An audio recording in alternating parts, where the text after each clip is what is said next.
Good day. This is another in our series of demonstrations and lectures on the South African maternity case record. And in this case, it's a short demonstration on cardiotachography or CTG, how to interpret basic CTGs and how to document this in the maternity case record.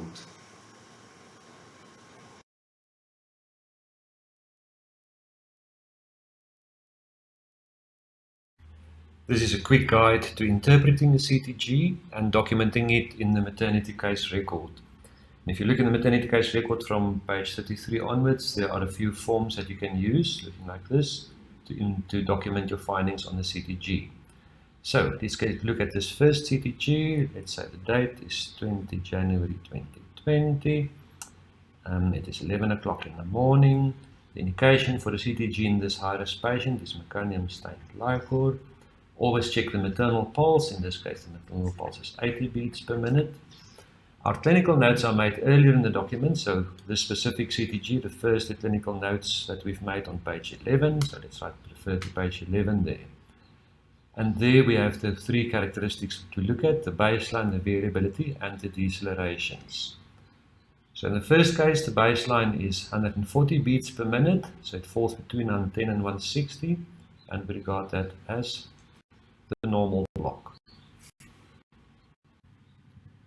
So the first thing we'd like to determine is the baseline heart rate of the fetus.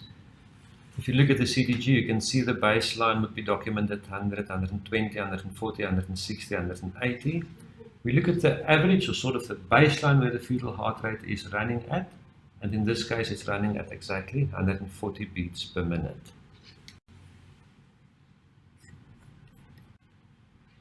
Next, we look at the baseline variability, and remember that the baseline variability is that up and down small fluctuations in the fetal heart rate. That is an interaction between the sympathetic and parasympathetic system of the brain and that action on the fetal heart rate.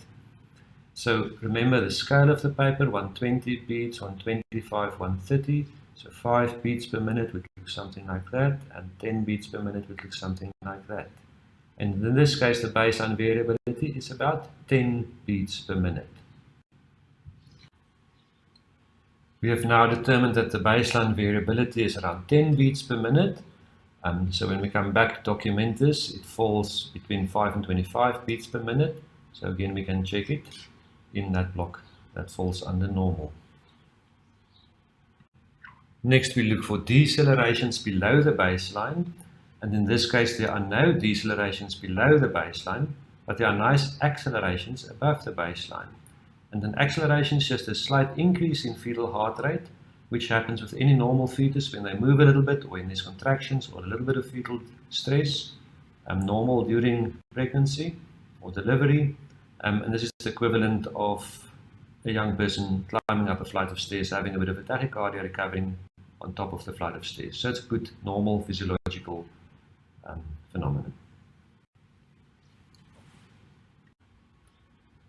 Coming back from the CTG, that we found no decelerations, at least no repetitive decelerations. So there were no decelerations for more than 50% of the contractions.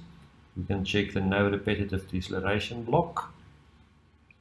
And all three are now checked as normal. So interpretation is this is a fetus with no hypoxia.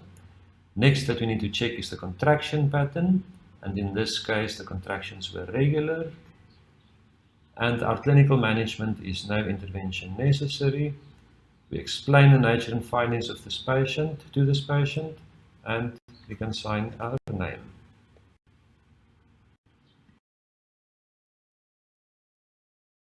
This CTG is running at a baseline rate of 170 beats per minute. The baseline variability is still between 5 and 10, but there is a clear increase in the baseline, and it's now running at 170 beats per minute. Now this is the CTG where we are worried about a few features. In this case, the baseline heart rate is 170 beats per minute. It would not be pathological because it's not less than 100, so we would regard this as one characteristic that is not normal, but no pathological feature. So the baseline would fall Under there, the variability is still fine and there are still no repetitive decelerations. Contractions are still regular, but now the CTG is suspicious because we lack one normal characteristic and there's a low probability of hypoxia, and we need to do some action. So we need to remobilize the patient or reposition the patient, try and find any underlying cause and see if it recovers or not. And you also need to alert the more senior person what you have done. In all cases, explain what you've done to the patient and sign the notes. This CTG still runs at a baseline of 140 beats per minute. Variability is still about 5 beats per minute, but there are definite late decelerations. They come after the peak of the contraction, and there are repetitive late decelerations. So with almost every contraction, there are late decelerations. For this example, the baseline heart rate is still 140 beats per minute, so it's still regarded as normal. The variability is still 15 beats per second, so it's regarded as normal. But in this case, there are repetitive late decelerations. And remember, repetitive means more than 50% of the uterine contractions. So there's now one clear pathological feature, so the CTG is classified as pathological. Contractions are still regular, and this means that this fetus has a high probability of underlying hypoxia or acidosis.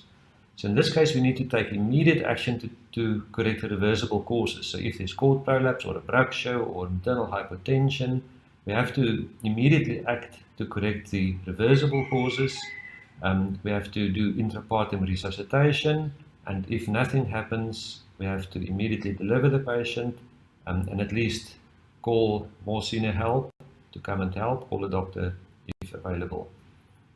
Again, explain all the findings, including the urgency to the patient, and sign your notes.